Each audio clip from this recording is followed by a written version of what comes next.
By Kyle Orton at Kyle Orton on the 15th of November 2017. AlNaba 101, page 8. In the 101st edition of the Islamic State's weekly newsletter AlNaba, page 89, released on the 12th of October 2017, the organization gave some fascinating details about how they responded to the defeat inflicted on them in 200,708 by the American surge and the tribal Sahwa Awakening forces.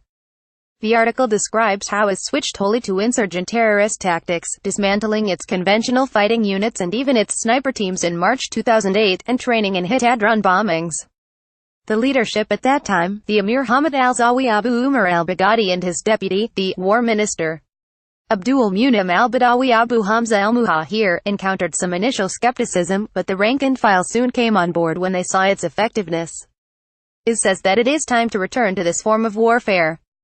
In short, is marked the switch in AlNaba 101 entirely from the statehood and governance phase of its revolutionary warfare, back into insurgency mode. The article is reproduced below. This has long been telegraphed by Is.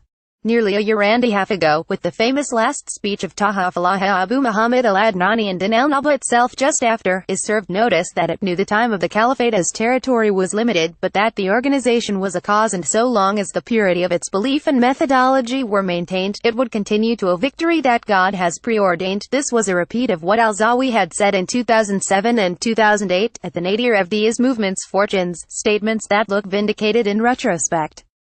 And in an AlNaba article in September, Is noted its de facto abandonment of any form of conventional warfare. In the article in September, themes of which recurred in the 12th of October article, Is said the emphasis had to be on avoiding the US-led coalition's aircraft. The coalition's partner force was an ineffective militia, Is right, which acted primarily to draw IS's fire so that the jihadists' positions were exposed and could then be destroyed by airstrikes. The immediate meaning of this is that the recent victories against Is, in Deir Ezzor City, Mayadeen, Al-Qaim, Raqqa itself, and soon in Al-Bakamal, should not be taken as evidence of the organization's collapse but of a strategic decision made by it. In 2010, the U.S. demolished IS's infrastructure in Baghdad and captured the city's Amir, opening a trail that led to the killing of al-Zawi and al-Badawi. In 3 months in early 2010, the U.S. eliminated 80% of IS's leadership, a decapitation strike it had seemed Is would never recover from. But Is did recover, because it was working with different metrics that saw the war as a long-term project, while the Americans did not recognize that the surge was a process that had to be maintained and tried to pocket it as a done deal, which meant they could leave. This short-termism has been on ample display this time around. This is especially worrying since Is nowhere near as weak now as it was last time and operates in a social-political environment that is so much more favorable than in 2008. IED's importance and methods of use. Just a couple of years ago, the balance of power was tilted in favor of the Shiites and the Americans, and against the Islamic State of Iraq. At that time, the new situation had to be adapted to. Most of the land held by the Islamic State was lost in the fierce fighting in 2007, and the fighters retreated to the remaining fortress of the Sunnah, Mosul. At the beginning of 2008, it was impossible to continue fighting in the conventional way. It was then that Abu Umar al-Baghdadi, may God have mercy on him, said, "We have no place to stand for a quarter of an hour." The war minister, Abu Hamza al-Muhajir, made an unprecedented and bold decision, instituting radical changes to preserve the remaining forces. The bold decision: the remaining detachments of fighters, snipers, and other units were eliminated in the third month of 2008, and everyone was trained to use IEDs. With little time, the Mujahideen were convinced of the new way. Instead of colliding with the heavily armed U.S. Army with our few troops against their troops, a new form of fighting took shape within the cities. There was a bomb-making unit in one house, and another detachment detonating devices.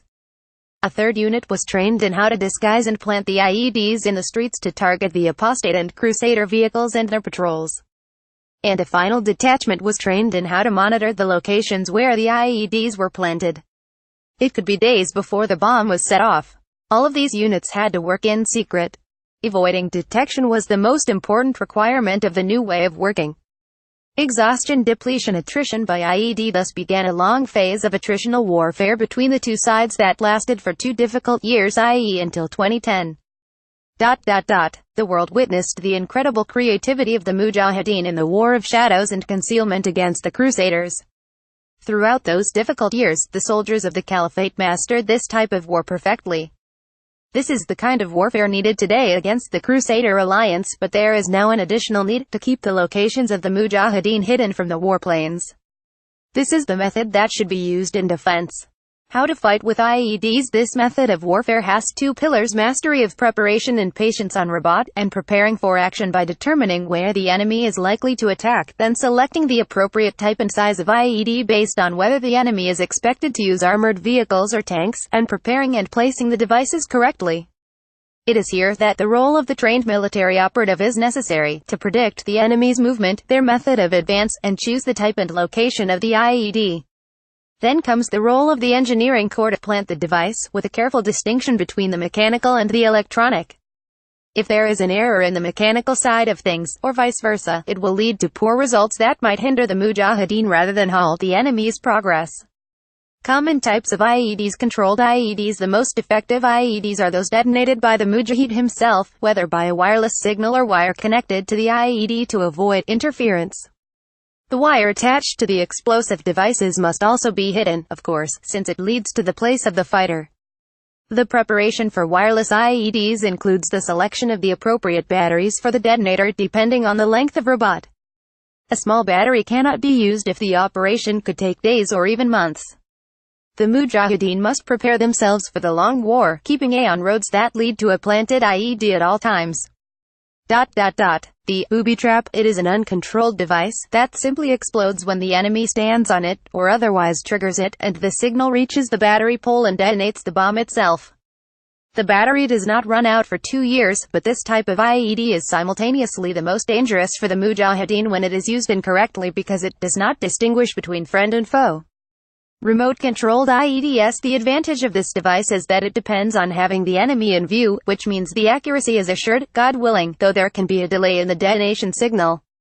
It allows the free direction of the device and avoids mistaken explosions. The wrong choice. The worst practice is laying uncontrolled IEDs in the ground in an open area to create a minefield. This leads to the withering of experienced engineering units. And once the first device is detonated, the enemy will realize that there is a minefield and dismantle it easily with machine gun or other fire. This tactic has rarely succeeded in repelling the enemy for a long time. Moreover, if the locations of these bombs are not accurately recorded, it will backfire on the Mujahideen by making movement difficult in that area. The good choice. Laying uncontrolled IEDs is useful in two situations. First, when the bombs are laid within range of our firepower, and thus the enemy cannot dismantle the minefield in advance because it would dramatically slow down its progress and increase its losses. The engineering teams cannot disassemble bombs under fire. Second, to prevent the enemy from advancing along a certain, specific route. Here, two components are essential: documenting the location of the IEDs so we can remove or avoid them later, and camouflaging the devices very well to avoid them being disassembled by the enemy. Safety concerns when handling IEDs. This section gives technical details on which wires go where and dealing with the sensitivities of detonators. There is no legitimate purpose to reproducing these paragraphs, and good reason not to. The planting of IEDs in 3 steps. This section gives technical details on how detonators connect, the length of fuses, and the length of time batteries need to last, among other things. There is no legitimate purpose to reproducing these paragraphs. The largest error. This section gives technical details about the installation of the battery in an IED, which the author contends is the most delicate point in creating an IED. Who works on the bombing? It is imperative that all the Mujahideen understand the benefits of IEDs, and that there is no point in engagement during times of struggle. There is a great advantage to planting the bombs to stop the progress of the enemy and inflict losses on them. The ease of using the IEDs means they are useful for everyone, but they must learn the steps for the use of IEDs diligently. A successful example of the creative use of IEDs in the battles in Aleppo's northern countryside, a group of Mujahideen prepared a wonderful fireworks party for the awakening apostates, working for days with rare intelligence, and blew up a whole village before trying. They blew everything up in the village and disguised the IEDs so that they could not be discovered. They did not confine themselves to the usual types, in the street, those that look like rocks, or those that are buried under roads, but they put bombs in walls of houses, under stairs and thresholds, on bicycles, even inside the wardrobes and furniture. When the enemies attacked, as expected, the brothers resisted them, and then fell back to villages that were close by, allowing the apostates live with the illusion that they had been able to enter as a result of a defeat inflicted on the Islamic State. We laugh at them for this belief even today.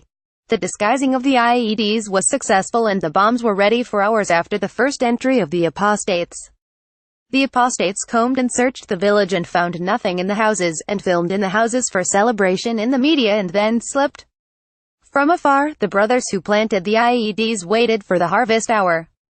At night, the apostates were asleep when the IEDs were awakened, and when the morning came, the disbelievers discovered that the bloody possibilities were endless. One of them passed through the threshold of the door and was blown up. Then one step comes forward, and finds a part of the roof laden with explosives. And in a short time, the loud party ended. They did not know how many casualties there were. Reasons for success. The most important rule to know is the real working time is the time of laying the IEDs. Then, it is the time of the harvest. Choose the correct place to plant the bomb, good camouflage, and the appropriate type of explosive. Then you will reap a good harvest, God willing. Successful workers in this field are very well known for their attachment to God, perhaps because of the lengthy periods of ribat needed. Compensating for fighting teams. As has been made clear, a heavily armed force can be eliminated if the IEDs are used properly. One mujahideen, who is proficient and has mastered their workings, can, with the help of God, repel the greatest force advancing into his defensive zone. The mujahid will not benefit, however, if he does not manage to remain hidden from the enemy. In this situation, it means that the fighter does not need to change places after executing an IED attack. Rather, he needs to control his nerves and not be tempted to reveal his position by the enemy's tricks. He must not fire at the enemy and forget what his main weapon is. The gun is for personal defense only, to be used if the enemy reaches him. The normal situation is that he does not need it.